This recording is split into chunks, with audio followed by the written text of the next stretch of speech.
it just really opened my eyes to the fact that you can be a local builder with a national network, and it really does change everything. Hi, Allie. Hi, Mark. How are you? I'm great. It's nice to be in the Windy City. I love having you in the Windy City. I know, you're home of homes. Sweet home Chicago.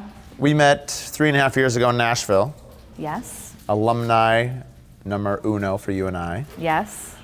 What has being a part of the Contractor Coalition Summit as an attendee and now as sort of a guest host, what is the journey like for you? And what are some of the things that you've implemented in the last 3.5 years that have changed your business and changed your life? So when I went to the Nashville Summit, I didn't really know what to expect because I'm a boutique builder and I'm not trying to be like a $100 million company. I just want to make money and build things. So I felt I wasn't really sure what to expect when I first walked in, and I wasn't sure like what the summit would have really to offer me, but I was really inspired by Morgan and Brad and Nick, and I thought it was a really interesting thing to attend. You know, it wasn't your typical conference where you go and you fly out and there's all these vendors. It felt like different and intimate. And when I went in there, it just really opened my eyes to the fact that you can be a local builder with a national network, and it really does change everything. And it was also a very validating experience to know that like no matter all across the country, it's all the same. Like the fundamentals are the same, the struggles are the same, and really seeing like how other people are approaching it. I learned a lot. And there's some things that I changed my mind on, and there are some things that I solidified my opinion on, based on what people had to say, what people were doing, the knowledge and that was being brought forth. But I just really loved the community. And I really loved hearing how other people were making money outside of building, which I learned very quickly was my big weakness, was like I was thinking very small. It's like, just because you want to stay boutique doesn't mean you have to be small. I think you had mentioned something earlier about changing your mind and staying true. What are one of each that you recall from that time? Well, Brad's going to hate me for this, but it solidified that I stay fixed bid. Yeah. I saw Brad's like big spreadsheet and I was like, oh yeah, that's like an acute form of purgatory for me. Like I don't. But I was fascinated at how it worked because I work in the architectural community and there is a lot of push for cost plus, especially on complex projects like I typically work on. So it was interesting to understand like how that works in a successful way. Typically the only way I had ever seen cost plus done was in a very rudimentary way that seemed like a complete shell game to me. But Brad really did show how like ethical big builders are doing it correctly. But for me it solidified that's like, yeah, you can have two sides of that coin. And because my bidding is quite sophisticated for fixed bid, in which case like cost plus doesn't work. So in that way it was solidified. Also like some things that they were doing, it was like very validating to hear Nick and Brad especially talk about how they're running their businesses, and I was able to compare like how we're doing it because they're like, up here and I'm like right here, which is where I like to be. Yeah, it was very validating to hear like, okay, we're still holding our own over here on what we're doing. You had mentioned, I assume you're referring to additional revenue streams. And just, I assume like any builder, we ride the economic waves up and down, remodel, new homes, those types of things, as well as, there's cyclical, declines and increases in any business, but ours is especially, feast or famine. Yeah. Yeah. How, what are some things and what are some opportunities that have come your way because you're still a small regional local builder, but you have a national presence now? And walk us through a few of the things that you've changed and how has it impacted your career and even your personal life? I mean, walking out of my first summit, my business is unrecognizable from then. I mean, I walked into that summit as a boutique builder And I walked out of that summit as a brand partner, right? Like in my mind. And I just was really inspired. And I was like, I have a lot to say about what happens in this industry and like what my experience has been in the industry. And I also realized that like if you're not diversifying, you can die really, really fast. Like these problems, people were sharing their stories, and I thought I had it rough, but like some people said some stories like at that summit where I was like, oh my gosh, it could get so much worse. Wait, this is not the bottom. The bottom's actually a lot farther. Where I was like, oh my gosh, there's another thing that could happen that I didn't even think about. And that diversification and thinking about your company more spherically, right? Like what is it that you can contribute to the industry as a whole? And who is interested in that? And I think what the summit really brought to my company was this concept of legacy building and contributing beyond your company. And that will circle back to you in forms of revenue, in terms of network, because it's as true locally as it is nationally. Like you never know where your next project is going to come from.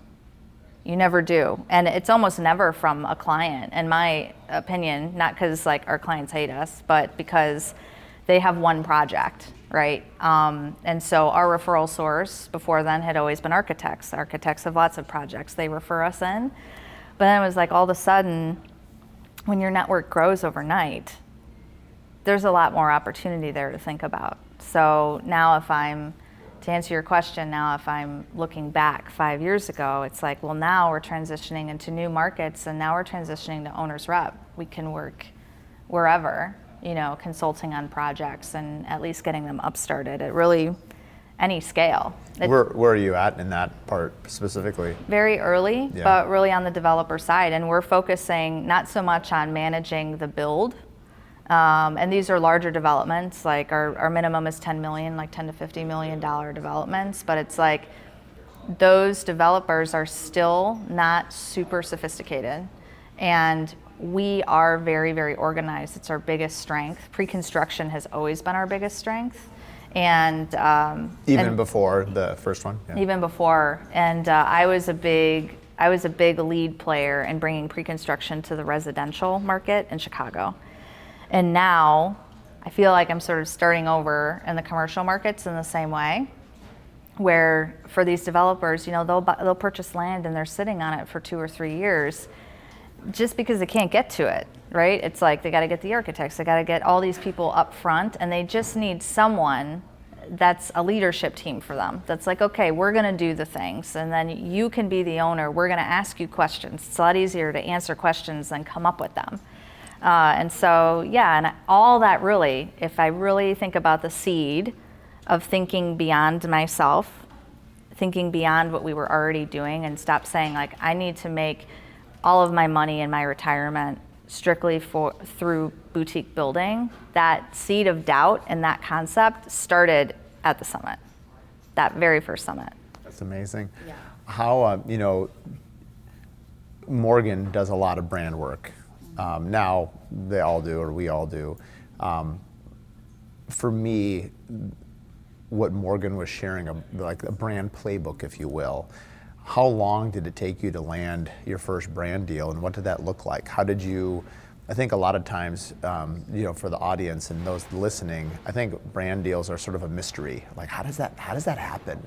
Like, what are some things that you would either describe your own experience and how you came into them, or like some practical tips for people on how they should pursue them? Because I think it's been a big part of my transformation for sure, but I know it's been a big part of yours as well. Yeah, I would say from the summit, like the big world changer, the mountain mover for me was Morgan at that first summit.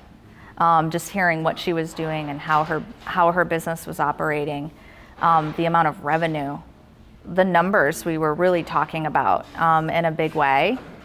I was like, whoa, I thought like being an influencer was just like that, like in quotes, like you're out there, it's a self-serving, ego-driven pursuit where you just want everyone to praise you and you have to work super hard and it's all for naught, for what? And I'm like, I'd rather just get another project. Right. And it's like, no, there's a lot more in it, because there's a lot more that feeds into it. So as far as the first brand partnership, I would say it was probably a little over a year. But what happened immediately was the keynote presentations. That was like really the first step, where I was like, you know what, I have a lot to say. And I had been, I would speak at, whatever, Builders small Association builders things, associations, little meetings, little, whatever. And it was there where Morgan was like, you should apply for like a paid keynote, like at one of the big conferences. And I was like, okay. And then it really started from there. And it's like, you do one, and then you do another, and then you start, and then once I started doing those keynotes, then the brand partnerships came pretty easy. Interesting. Yeah. How, tell us a little bit about BuildHer, and, and then we'll transition to kind of what we did while we're at Contractor Coalition in Chicago. But let's just touch briefly on BuildHer. You mentioned something yesterday when we were doing a tour with architects about how it's one of the foremost think tanks for women-led entrepreneurs. And so, I'd love for those that don't know about it to get a little peek at how it became, and it's all from alumni from the Contractor Coalition. That's pretty wild. So fun fact, Meg Billings and I had never met before we went into business together. So it was actually Nick and Brad that brought Meg and I together, and the idea was a podcast. And they were like, you should do like a women in construction podcast. And so Meg and I met awkwardly, like over the phone, and we were like, hey, we were talking about it, and we had, Motif was coming in, he's like, buy all this equipment, and we were buying all the equipment, we were just doing it. And then Meg said, before we decide to do this, do you think we should meet? And both of us went in the fetal position because we didn't have time to meet. We were so busy, but we ended up deciding to go to a conference and meet in person. It was like an awkward date. And then we did a long weekend, which just made it more awkward. This is amazing. I've never heard this story. This is so good. Yes, right. And and then Was Morgan here too, or no? No, it was just Meg and I. Because Meg and I were going to do this podcast, and then Meg and I went to dinner, and our first date was at a wine bar that I had set up the date. She sits down and she looks at me and she's like, there's something I have to tell you right away. And I was like, oh no. This is so great. And she's like, I don't drink alcohol. And I was like, I drink a lot of alcohol. And she's like, is this a problem? And I was like, do you mind if I drink alcohol? And she's like, no. I was like, well, I don't care if you don't drink alcohol. I mean, it's on you, Right. And she was like, all right. I'm like, great, let's eat, Right. And so it went from there, and then we had our romantic weekend, forget where we were. And and so we were talking about it. We were coming up with ideas, talking about the podcast.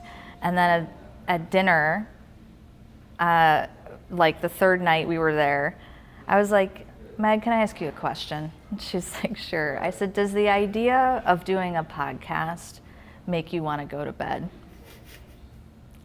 And she's like, yes. It seems like a lot. And I said, yeah. I was like, I've been thinking about this. I'm like, is there something that we can do that hits the same mark, that's just high impact and finite? Is there something we can do that doesn't require all of this time? And that's where we came up with the BuildHer retreat. And that's where it started. And so we thought this was a great idea. And then the next night at dinner, I was like, yeah, so I'm not really sure how we're going to do it, but I do know that we should call Morgan. And Meg was like, yes. And we both knew Morgan. So Right. That's where Morgan came in. And yeah, that's the story. And that's the origin. And Doug was super disappointed. Yeah. What I love about it, because I have because we've talked about it, but the Curious Builder collectives, right? And I've tapped alumni exclusively for leadership for two reasons. One, I know most of them in person, but two, there's a certain type of people. Morgan says it all the time, your vibe attracts your tribe. So you are not coming to Contractor Coalition if you think you know it all. You're not coming here if you have a giant ego. People are coming to learn, to elevate, to be inspired, to get better, like that mindset, it's contagious in a real positive, energetic wave. And so it's very inspiring, even as part of leadership now, where before it didn't matter. It actually doesn't matter. I like what you said, spherical. How did you describe that? Yeah, you have to operate spherically. Yeah, I love that. Like it's around you, it's 360. Yeah. And regardless if you're in leadership or an attendee, the sphere of influence, the connection, the positivity, what you take away from it, the energy that goes into your business, into yourself, everybody feels that same energy. Yeah, and it's fun to see everybody grow. Right, you can see after the summit, it's like you all start following each other, and it's fun to see everybody grow. It's the same thing with BuildHer, where it's like, it's really one of the most rewarding things. But what I love about these types of summits too is, like, you're right, everyone comes with humility. Nobody walks into the summit being like, I'm the end all be all. As a matter of fact, that's how it opened, right? And they're like, no, we're not. We're not the end all be all. We're not the total guru expert, but we know some stuff. Yeah. We're going to tell you what we know. And the best part is, like, when everyone's together, mingling, the dinners, all that humility. You got builders doing huge projects. You got builders just starting out, but everyone came here to talk to each other in one way or another. And I find it rewarding, where it's like I learn things from other people and I'm able to give advice to others, and it's just, it's like a shot in the arm, kind of these things. 100%. Last question.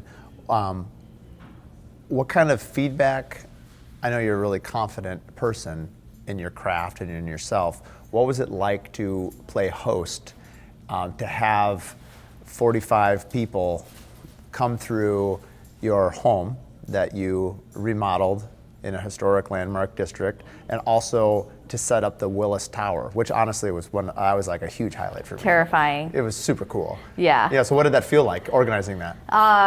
It was scary. I have to say, like, in the morning, my husband was like, oh, are you excited for today? And I was like, I'm actually nervous, which is saying a lot, because there's not a lot that makes me nervous, and I couldn't really put my finger on it. But yeah, I would say the whole thing was a stretch for me, because it's like, yeah, you got like, and it wasn't it was like 50 or 60 people were in the house.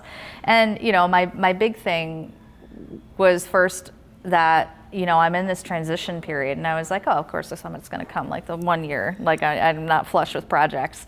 But I also, it's so different to build here, and I know that people are used to going to these sprawling multi-million-dollar houses, and that's not what I've ever built, nor do I really want to. And so I was like, okay, I just want to show something distinctly Chicago.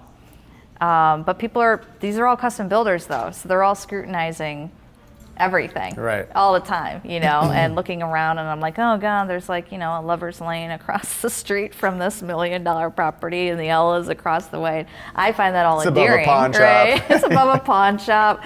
Which is a great story, by the way. So, and the clients and everything, and coordinating with them, like, it's a big ask. Yeah.